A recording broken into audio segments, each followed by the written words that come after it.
Hey guys, it's Kayla Thompson. Welcome back to Shared News. It is week 4 of The Bachelorette. And while Charity's relationships got a lot stronger, one did not. Brayden finally went home. Ding dong, the witch is dead, whatever you want to say. The villain is gone. We are going to break down everything that happened on this week's episode of The Bachelorette.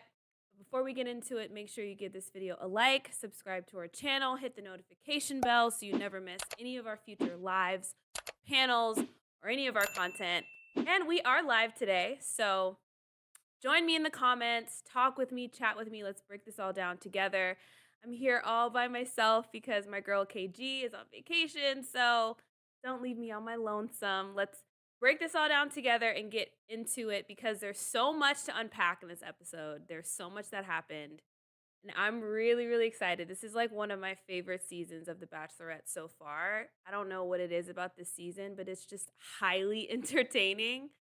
So let's do it. Let's start right at the top of the episode. Charity and the boys are going to Stevenson, Washington, which is a very random place for the Bachelorette to go. I don't know. I feel like lately, like the locations have been just super random. Last week we went to Oceanside, California. This week we're at Stevenson, Washington. But actually, it seems really, really beautiful. It's like kind of a wintry vibe. It's cold. They've got coats. There's some like mountainous like stuff in the background. I don't know. It actually looks really, really pretty. And the guys are staying at this really dope lodge. And Charity actually reminds us that we are down to 10 men, which is also very wild. I feel like, again, it's week 4, and we're already down to our final 10, which is usually around, like, I would say week maybe 5 or 6. Usually we have our top 10. So this season is moving very, very, very fast. I don't know what about that. I don't know why that is this season, but either way, 10 men. We've got Joey, Dotun, Xavier, John, Caleb. See if I can remember. Aaron. Who else? Let me look here. Oh, Brayden, of course. Sean, Michael, Tanner. So those are our guys. Right at the beginning, Charity comes in and picks up somebody special for the one-on-one date, and it is Dotun. Dotun is finally getting his one-on-one date. I was super excited to see it because Dotun has become like a very quick front runner out of like nowhere, and him and Charity have really built a strong connection just off of like one-on-one time on group dates or cocktail parties. And so to see them have a whole date together, I was like really excited to see that. So Charity picks him up and they are going bungee jumping off the tallest bridge in North America. And pretty wild date. Charity starts off by saying, she picked Dotun because her feelings for him are really strong and she feels really safe with him. And so this felt like a good date for both of them. And they're both clearly deathly afraid of heights. It almost felt like, I didn't know if you guys felt this way, but it almost was like Charity had an idea of what they were doing on the date, but didn't know fully that they were doing bungee jumping because of just her reaction. Like she saw it and she was kind of like shocked or like taken back. So I don't know. It was an interesting, response from Charity, but she at one point starts crying because of how terrified she is to bungee jump off of this bridge. And I have to say, I mean, it looked very, very scary. I mean, like I said, it's the tallest bridge in North America, not just America, North America, like the entire continent. So definitely very, very, very scary. I can understand why they were both really shook. But I felt like Dotun did such a good job of making sure Charity felt safe and comfortable, and with also saying, "Yeah, I'm really scared too." Like he was like, "I am very, very afraid of heights. Like heights is definitely something that I'm afraid of." But instead of letting that take over, he was more aware of making Charity feel like he was there for her, which I picked up on, and I felt like he just did such a good job of that.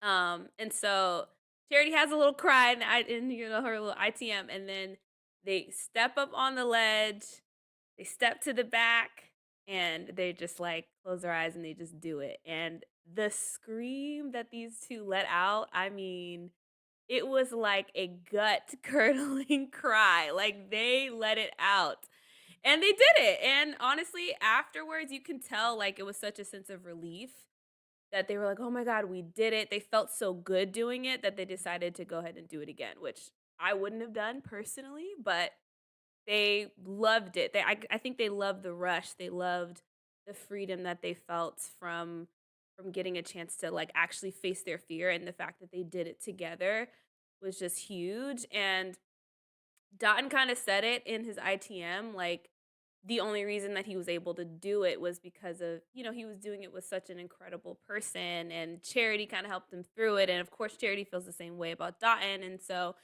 it really was a huge bonding date for these 2, and I think I like these dates a lot where, the lead especially for, I think, a Bachelorette season because usually the lead has to make sure that the contestant feels really safe and feels comfortable, and they're kind of leading the way on whatever date it is. But in this situation, Charity was like way, way, way more outwardly afraid. And so Dotun got a chance to kind of switch, I guess, and just and show up for her in that moment. And I think again, he did such a great job of that. And you really saw is to connection, their chemistry, and how Dotun could be a great partner for Charity. So they jump off of again, they do it twice. It was incredible. They cheers, they have some champagne afterwards, and then they start getting ready for the night portion. So on the night portion, they're by this fire, this crackling fire. They're making s'mores. Beforehand, though, Dotun does say in the ITM, big words here, y'all. Big words. But Dotun says in the ITM before the night portion even begins, he says he already feels like Charity could be his person. Not could be. I think he said I already feel like she's my person, which was a whoa moment for me because like I said, these are big words to be saying on week 4. And also on your very first one-on-one date where, I mean, he hasn't even gotten the rose yet and he already feels so sure of Charity. So that was definitely a, like, huge moment that I, like, noted because 'cause I'm feeling like Dotun is, like, kinda becoming the front runner. So, they're by the fire, and Dotun gets to kinda open up about, again, how he got to the country. So he explains that, he got on this waiting list or this kind of lottery of getting into the country, getting a visa to be able to get into the country. And so his aunt found out about, like, this new visa that he could get, and she grabbed it right away and ended up calling his mom, and within a phone call, he got to be able to come to America, which was just a huge story for him to share with Charity. And I love that he does this a lot. He likes to intentionally take time to show her who he is and his background and things that are really important to how he became who he is today. And yeah, I just love that he's like thinking about how he wants to share time with her. And so that leads Charity to open up about how she grew up. And she grew up kind of essentially she talked about being the only black girl around like in her neighborhood and her school and feeling the pressure because of that to be essentially perfect, and to really exceed at things. But, with that comes like, I'm not always perfect and I'm a multifaceted person and Dotun kind of agrees and understands where she's coming from and says, "Yeah, I can tell you're someone that you're not someone that can be put in a box." And so I just felt like this was a really good like it was a really like deep conversation they were having in which they were recognizing things about each other and picking up on things and really understanding each other. And I thought that was really important because at this point, you can tell from this point, her and Dotun have a good chemistry. Like I said, they've have a good connection that's like undeniable. But they're layering it with with actual tangible like things that they're connecting on as people, as human beings. And I think that makes for a very, very strong relationship in Bachelor world, at least.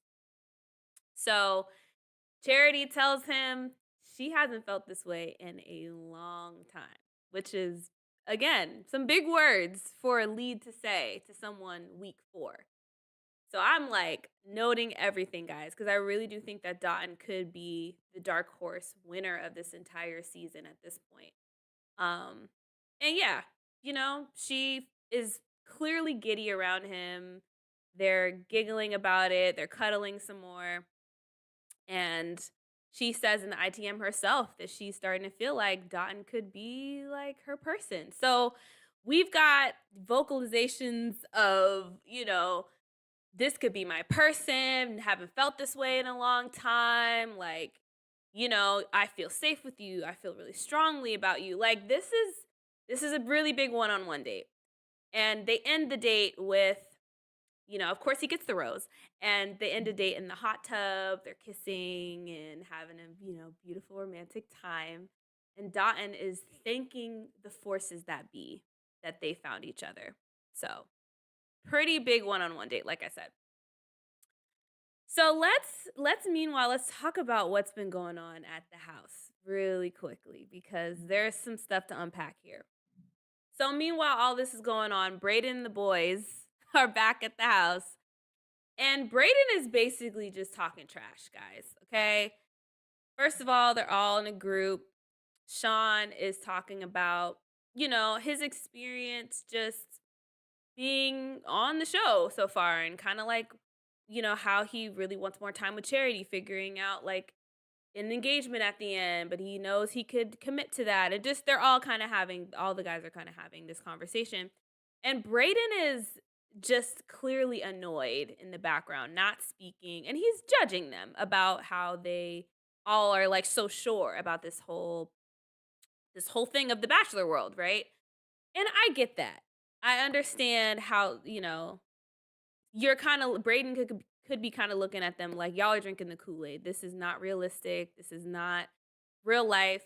And I think there's validity to that, but where he crossed the line for me, and I don't know if you caught it, I'm sure you did, if you watched the episode, but in the ITM, Brayden starts, like, making fun of Sean and starts calling out, like, his butt chin and just Brayden starts going he just starts crossing the line for me a lot, where it's just like, okay, you're not just being immature, but you're being like rude and kind of mean spirited. And it just was a big ick moment for me where Brayden has been really annoying to me throughout the season, personally.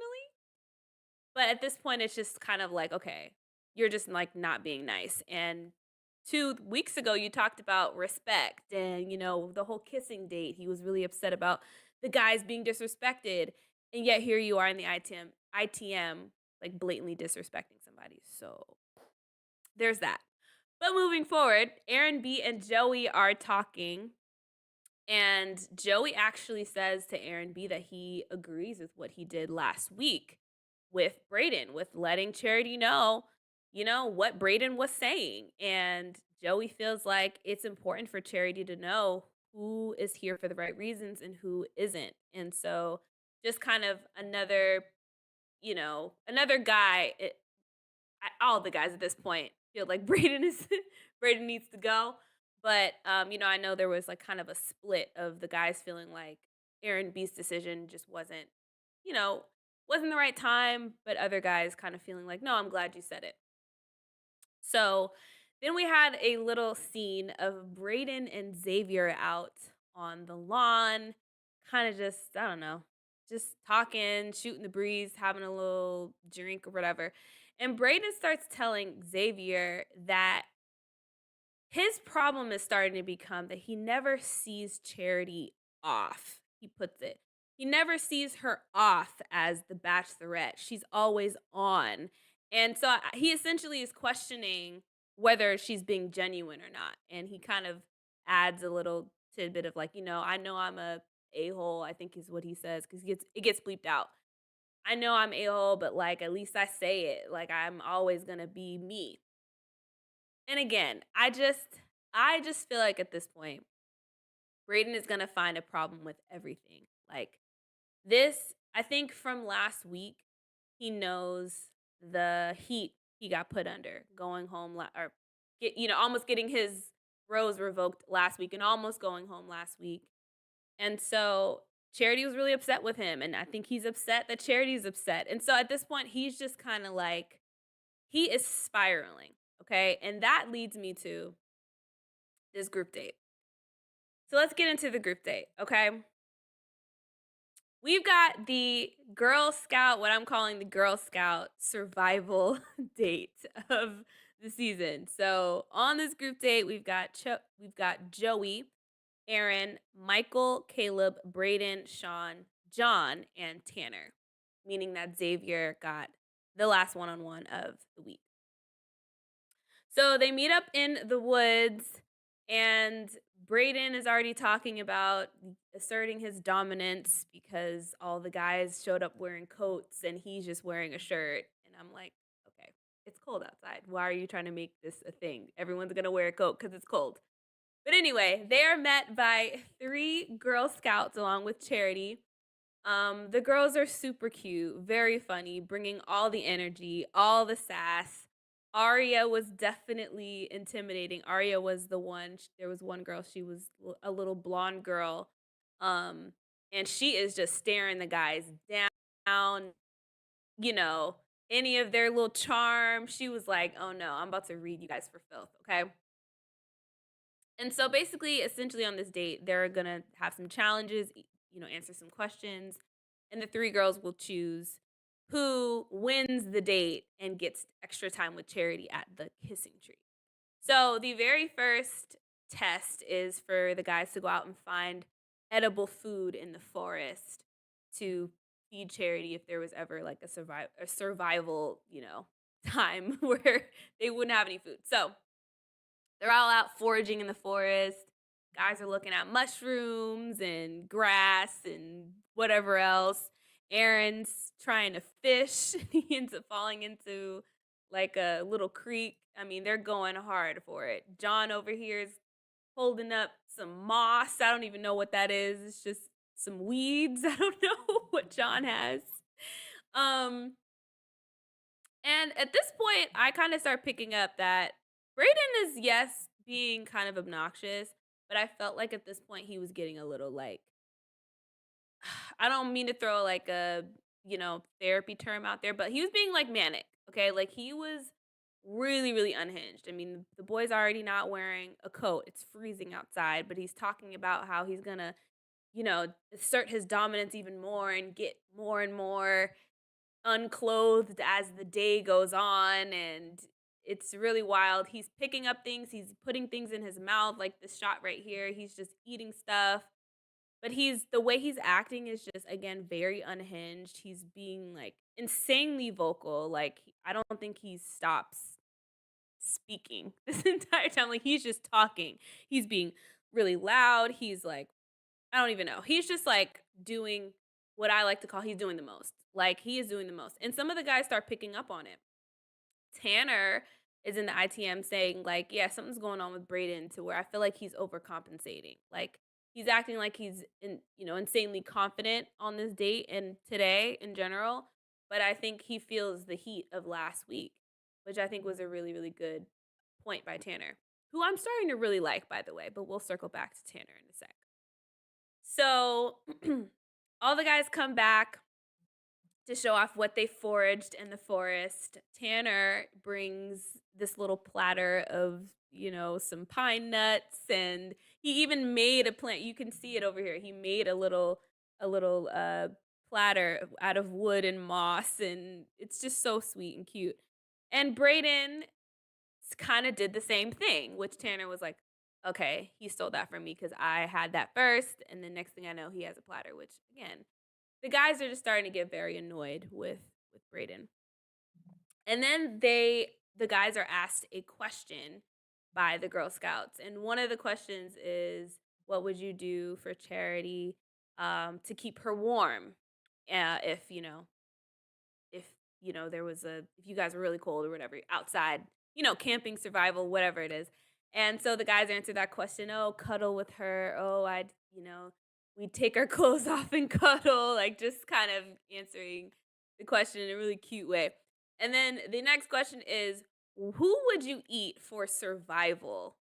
out of the cast of guys, who would you eat for survival? And literally every single guy, except Brayden, of course, said Brayden, which was another hint to Charity that everyone is fed up with Brayden. And so by the end of this date, the girls pick Aaron B to win because Aaron B, I think, was a really good sport. He definitely showed a lot of just like he was really going after it. He was really going for it. And um, yeah, I also do think that the producers probably nudged the Girl Scouts to pick Aaron B because I think although he did put a lot into it, a lot of the guys put a lot into it. So he didn't necessarily stand out to me as much to just flat out win. So I think the producers kind of nudged them to pick Aaron because it's basically Aaron B versus Brayden right now. And we know going into the night portion, stuff is about to go down.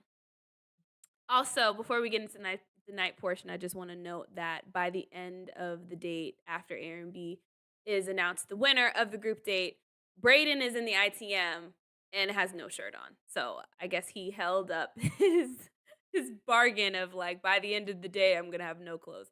Again, guys, let me know in the comment section below. But I really feel like something's going on with Brayden. Like it was just very unhinged and a little like concerning. But anyways, on to the night portion of the group date. We've got Joey and Aaron kind of talking about getting it. I think it was Joey, if I'm not mistaken. That's what I have in my notes. But some of the guys are talking before Charity comes in about getting engaged at the end.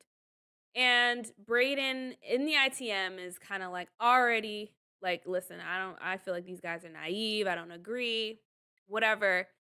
And so, of course, Brayden opens his mouth and decides to, have an argument. And before Charity comes in for this night portion of the group date, and he's just already talking about how, like, I don't know, I'm still trying to figure out if she's really somebody that I can like commit to or be with at the end, whatever it is. And Aaron B just is over it. He's finally just like, dude, I'm really sick. I'm really sick of you. Like, you're so pessimistic. You're always killing the vibe. Why don't you just leave? Then if you're still unsure, why don't you just go home? And so they are just arguing back and forth. And then Sean jumps in and says, listen, you've had the first impression rose. You've had a one-on-one date. I don't know what else you need. Like you've kind of arguably had the most time out of all of us and yet you're still unsure. Which I thought was a really really good point. And I was kind of like proud of Sean. I was like, "Okay, Sean, that was a really good point. Like you've had pretty much the most time out of anybody yet you're still always complaining, you're always arguing. You're always unsure, like, what do you want out of this experience?" And Brayden says, "I'm looking for a connection." And Sean says, "Well, that's not what Charity's looking for. She's not just looking for a connection. She wants a committed relationship. She wants an engagement." So, very interesting argument here. And I think at this point, I really started to understand why the guys are probably as fed up with Brayden as they are. I don't think it's about Brayden being such a bad person, right? Or being even necessarily a villain. I think about think about how much time we're not seeing them with Brayden. Like they're together all the time, okay? From what we have seen on camera, Brayden doesn't stop talking. So this sliver of him always vocalizing his feelings and his thoughts and his pessimism is probably nonstop through them traveling, through when the cameras are off. So these guys are probably just genuinely like, "Oh my god, I cannot sit here and listen to you talk about this anymore. You're really bringing down the mood. Like, just go home." So I think that's really why the guys are as upset with Brayden. Moving on though. There's a moment here, guys, this is this season again is starting to become iconic, okay? Charity walks in mid-argument with these dudes, okay? And she's like, "So what's going on? All right, what hello, hi. What's the problem?" And they basically start having an open conversation with Charity about what just happened, about what went on, which again, the reason why I said iconic is because stuff like this doesn't usually happen. I was very proud of the guys and also kind of I don't know, maybe the producers for kinda letting it happen this way, but usually, like, again, stuff like this is just, we go around the bush about it, or we just don't say anything, or just, "Oh, nothing happened, Charity, everything's fine." Like, no, but Aaron B and Sean, and I think Tanner start speaking up on what all was just said with Brayden. And one of note was Brayden packing his bags, and Brayden says to Charity, "This is all stuff I've said to you, so I don't get what the problem is." And Charity said, "You didn't tell me you packed your bags twice. Like, okay, let's have a conversation." So they finally step away, have another conversation, and Charity basically says to Brayden, "I really don't know what else I can do. I feel like there's nothing more I can do. Like, I've tried to reassure you, but this is the journey. Like, do you think you can like push through and be here?" Like, they kind of have the same conversation again, right? And where they end up is Brayden kind of self eliminates. Brayden says to Charity, "I feel like in this moment, I feel like I like you, but I also don't want to be here right now. And I don't think that I can get there in this environment." And Charity is just like, "Okay, all right, cool, because I deserve somebody who's gonna give their entire heart into this experience and, you know, sacrifice that. And so let me walk you out." So she walks him out, he gets in the car, and put a pin in this, okay, guys, because it comes back around very soon. Brayden's in the Uber XL, whatever you want to call it, the van, and he says to the producer, he feels like the door isn't really closed all the way yet. And I said, "Huh? She just walked you out. She just you just self-eliminated and she walked you out and you got in the black, you know, Explorer van. Like, what are we missing? You're going home. How is the door not closed?" So just put a pin in that again. We'll come back to it. So Charity is kind of shooken up by this. She's definitely having a moment on the steps. She's just kind of recouping herself. And essentially, eventually she decides, "Listen, I have all these amazing guys here. They deserve my time and attention." And so she continues on with the night portion of the group date. And so her and Aaron B have a conversation, and he just like reassures and makes sure she's okay. Sean reassures her of why he's here. Joey and her have a great moment where, Joey's constantly acknowledging how she has to carry a lot. And so he's just also making sure she's okay. And he says something really, really interesting to her that I actually really liked, where he said, "If you're questioning whether or not you make me feel special, don't, because any moment with you, any time with you makes me feel special. So you're good. There's no stress." So he kind of just relieves her there, which I really liked. Um, Tanner is, constantly checking in on her, is what she says, and he tells her she's so impressive. Like, all the guys are just showering Charity in this cocktail party, and I really, really love that. Michael even got a kiss. It was just a great night. So, although the Brayden drama happened, it was still a good night. And Joey got the group date rose. So, all in all, it ended up being a successful group date. But again, we'll come back to Brayden very soon. Let's move on to one of my favorites of the season so far, Xavier, who finally got his one-on-one. He was clearly very excited to not see his name on the group date card and to get his one-on-one, because I think in the past 2 weeks he's been expecting one, but kind of, other guys had their chance. So um, he is him and Charity are on a really, really cute date. They went to this market and tried some food. They like smelled some candles and some scents, and kind of like one of those dates that I like to call like just the normal everyday dates that you would like probably do at home. But I think those are really nice because you can really get a chance to see like how would we actually interact as like in the real world a little bit. And then they also even smashed pears with their feet to make pear jam, which I thought was really fun. And then they ride a train afterwards, which was really, really cool and just very quaint and romantic. And this was a really cool date, all in all. It was actually a really dope date. I liked it a lot. I liked it a lot. But the date was kind of had this undercurrent of Charity being very hesitant about Xavier, which I was really shocked by because, like I said, Xavier has been like one of my top picks since the beginning of the season. And I just didn't expect Charity to be this kind of like on edge. She, again, hesitant, kind of, I don't know. She was like very unsure this whole date and kind of had her guard, I think, up. And the reason being that Xavier reminds her a lot of her exes. And she has a lot of pause with him because, yes, he's very charming and smooth and he compliments her a lot and he's really fun and clearly boyfriend material, but she's not sure that he's husband material.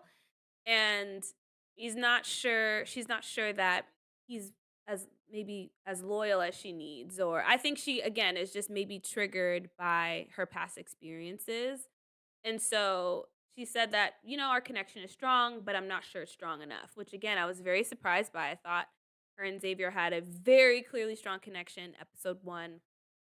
So this just took me back. I was like, okay, let's see what's going on. Let's figure it out.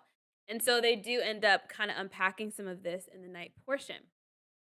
And honestly, during the night portion, all the hesitations end up going away because Xavier opens up about, well, Charity asks him flat out, like, what are some of your fears or concerns maybe going into a relationship? And Xavier says that it's to open up and give all of myself and not have that reciprocated.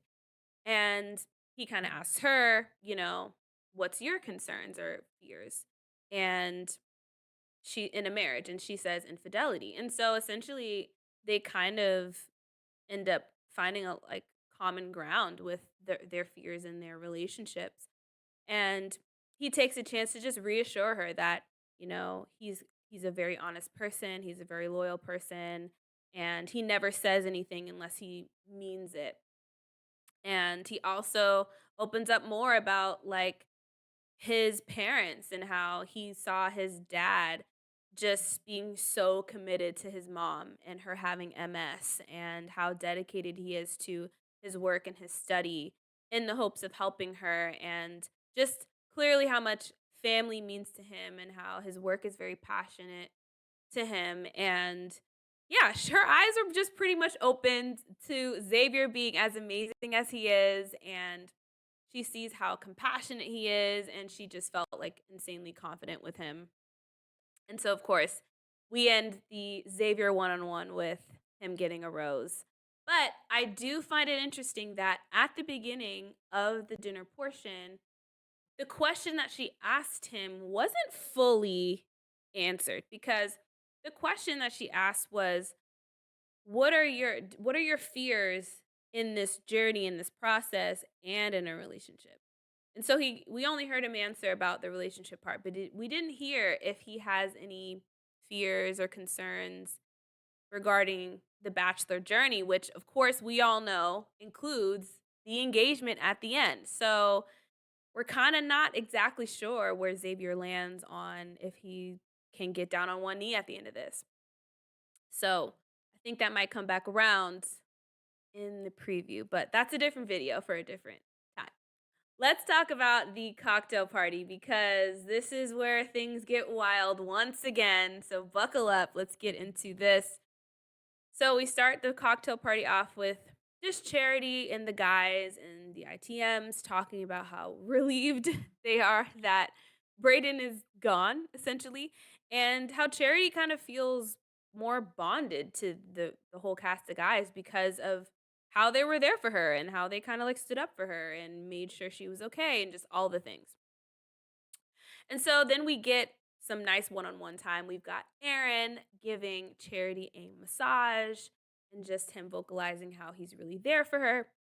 Excuse me. And I Aaron B, I wasn't really feeling him kind of beginning of the season, but in the past few weeks he's definitely come around for me. I still don't personally love him as the final pick for Charity. I think there are some other guys that I would choose, but I think he's a really great guy. I think he has really, again, showed his loyalty to Charity. So I do appreciate Aaron B in the season so far. And then we have a moment with her and Dotun where she gives him a picture of her younger self. And it was just a really cute, like, intentional moment because Charity, she's been having a lot of moments like that with Dotun and even with Joey sometimes where she'll do something for them, or she did something for Dotun here where she brought him, a piece of her the way she brought up just by bringing her child photo. And so they just have a really sweet moment. Her and Joey get some kissing in. Tanner gets a really, really intentional one-on-one time with Charity where Charity's like, "Oh, let's go outside. I'm gonna like show you something." And he's like, "Okay." And so they go out and Charity's like, "Oh, we're gonna go out, and find Sasquatch. Cause have you heard like any of the rumors that this is like where Bigfoot is?" And he's like, "Oh my God, no, like what?" And then she's like, "Never mind. I just want to take you outside and kiss you." And it was really cute. And I like that Charity did that for someone like Tanner, who we haven't seen a lot of one-on-one time with Charity.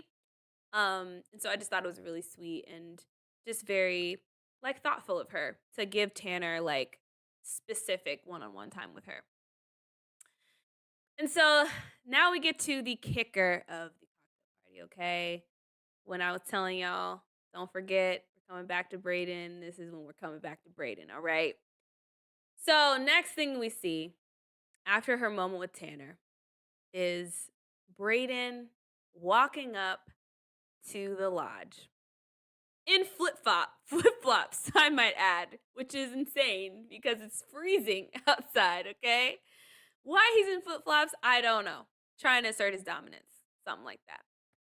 And when he walks into this lodge, y'all, he addresses no one. He walks right by the group of guys sitting down, kind of waiting to get their time with Charity.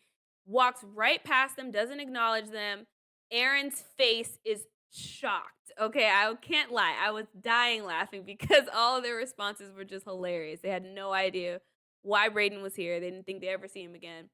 So, and then Brayden is just like walking through the halls. He's just opening doors. He's just Again, I can't lie. I have to say, I just feel like he's giving unhinged this episode, spiraling the entire time.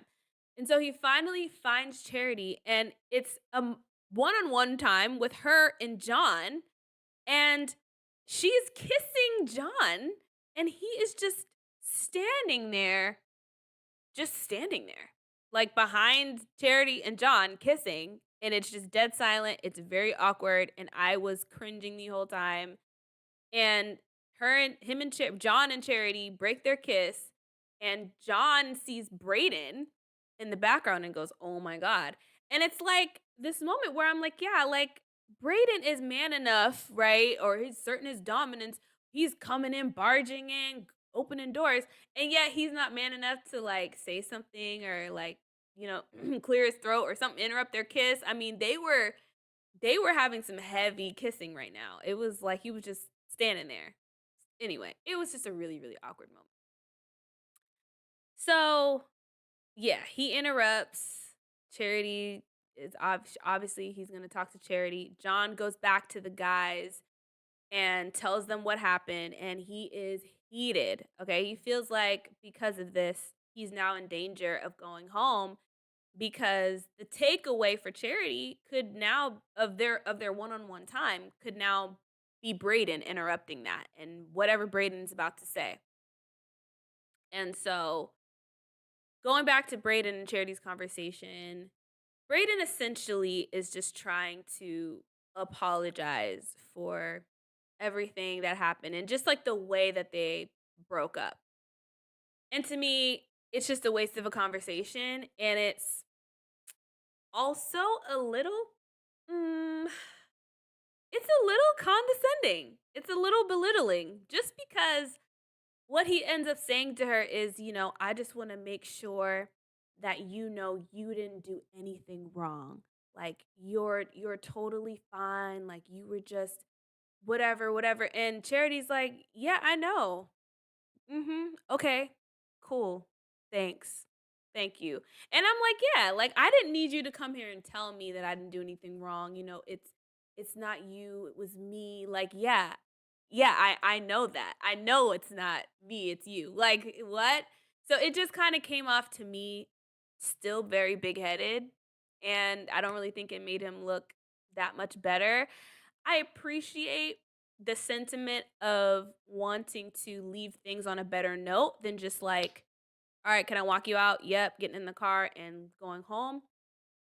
But yeah, it wasn't necessary, and producers probably encouraged Brayden to go do that. Um, and I actually have to note as well, this is a really, really funny moment of this whole segment was Sean and the ITM, commenting on the whole Brayden coming back at the cocktail party. And he's like, "Yeah, Brayden comes barging in wearing that stupid scarf and whatever." And one of the producers is like, "Okay, but you have a scarf on. Like, what's the difference between your scarf and Brayden's scarf?" And Sean goes, "Oh, my scarf is cashmere." And I don't know why, guys, but I died laughing because Sean just gives like, trust fund, rich boy, but, like, he seems really sweet, but it's just, like, almost, like, cartoonish how just, like, he has this character to him, and that line that he said was just perfect. I was like, "This is exactly what I would have wanted him to say." It was just so funny. Anyways, that was me. So, this next part was very, very shocking. I don't think I've seen a cast of men get this upset in some seasons now where, I mean, people were about to throw hands. It was really wild. So Brayden comes out from talking to Charity. He tries to kind of walk past the guys again and just leave. And Aaron stands up and he's like, "Nah, nah, nah. Like, you need to apologize." And he gets in his way. He's trying to, you know, barricade Brayden from leaving. Brayden pushes him off. He's like, "Leave me alone. Like, get off me. Don't talk to me. I'm not here for you." And like I said, these dudes are pissed. Mainly Aaron, Sean, and John, I think are the main ones who are very vocal with Brayden.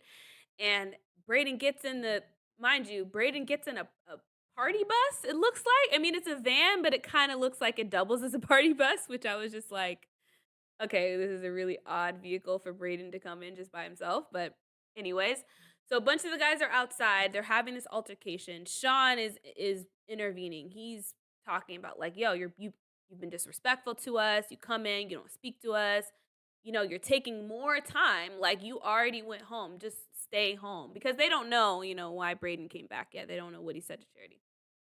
And so John is, yelling at Brayden about, again, taking my time, this is why I could go home because of the time you stole from me, all these things. And shoot, Brayden stands up because Aaron starts coming at him and saying, "You're not a man, like you don't know how to be respectful, you don't know how to be mature." And he is like, Brayden is like, "Get in my face and I will deck you." Okay. Like they were literally about to fight. Like you can hear a producer come in and say, "Hey, hey, hey, guys, guys, guys, guys, guys. Like relax, calm down." Guys like Dotun, I think, are out here, and Michael and Caleb as well. They're not speaking, but I think they're out here just in case something goes off, something pops off because they were really, really heated. So I mean, wild. The season with the drama is definitely a high point of the season. But Brayden ends up, they slam the door. Aaron says, "Punch the gas," and Brayden hopefully goes home for good. But again, wild, wild part of the episode. These first 4 episodes have been insanely entertaining, I have to say. And I think Brayden has kind of been a part of it. I'm gonna give him any credit. Um, but going back inside, the guys are still kind of brooding over their time that they lost because, Jesse comes in and says, "Hey, the cocktail party has come to an end. It's time to end the night and get to the rose ceremony." And Xavier, kind of lets everyone know, like, "Yeah, this really sucks. Like, I know half of y'all didn't get to talk to Charity tonight." And so it just goes to show you again that time really is of the essence when it comes to this show and when it comes to these seasons. Bachelor and Bachelorette. So we get down to the rose ceremony, and there are only 3 roses on the table. And I was shocked because we are going down from 10 to 6 already going into week 5. So the guys who already have roses are Xavier, Joey, and Dotun, who, by the way, have been my final 3 so far, but we'll have to see as the weeks continue. And the roses given out left are Aaron, Tanner, and Sean. And so, by huge shock to me, John goes home. And yes, John has been concerned about going home all episode, but John has also been seen having a lot of like great one on one moments with Charity throughout the season so far. So, this was like one of the first, I think, of the season eliminations that really, as a viewer, like took me aback because I just felt like I saw her and John really grow their connection. Whereas someone like Tanner and Sean are newer connections that I'm like, okay, privy to, and I see it there. But it's to me, it hasn't been as strong as John. But that could have been editing. You never know. So we've got John going home, Caleb and Michael, and also, of course, Brayden. And this was again, like I was saying, this is a pretty like hard uh, elimination. This is probably the first like really tough elimination of the season because a lot of the guys were in tears over going home, and even some of the guys that were still there were in tears over some of them going home. We had Caleb crying, and he even said, I don't know if y'all caught this, but Caleb said that this experience showed him how fast you can fall in love. And I was like, Caleb, we never even saw you talk to her. Like, I'm kind of confused. Are you saying you fell in love? Because I literally have never seen Caleb talk to Charity. But Caleb just seems like a sweetheart. I feel bad for him. Hopefully, he'll be on the beach this fall. We'll have to see. But we also had Xavier crying over, I think maybe Michael going home, Charity crying over everybody going home. John was crying over going home. Again, just a really emotional elimination so far of the season. And with that, we are down to our final 6, which are Aaron, Tanner, Sean, Joey, Xavier, and Dotun. So a very interesting final 6, to say the least, for sure. I expected some other guys to be in there, but a good final 6 at the same time. So that was episode 4 of The Bachelorette. A lot to break down, like I said. Hopefully, I wasn't all over the place for y'all. They did show a preview for the next couple weeks of, the next half of the season of The Bachelorette. We're gonna have to recap that in another video because that would just take us. You know how I am. I need my magnifying glass. I need to break it all down frame by frame. So make sure you keep an eye out for that video coming out next. Um, but yeah, with that, that wraps up today's recap of The Bachelorette week 4. Thank you guys so much for watching. I hope you liked it. If you did, make sure you like this video, subscribe to our channel, hit the notification bell. Once again, if you forgot, I'm Kayla Thompson. You can also follow me on Instagram or on TikTok because I love talking to y'all outside the YouTube channel. But again, thanks again for watching, and I'll see you very, very, very soon.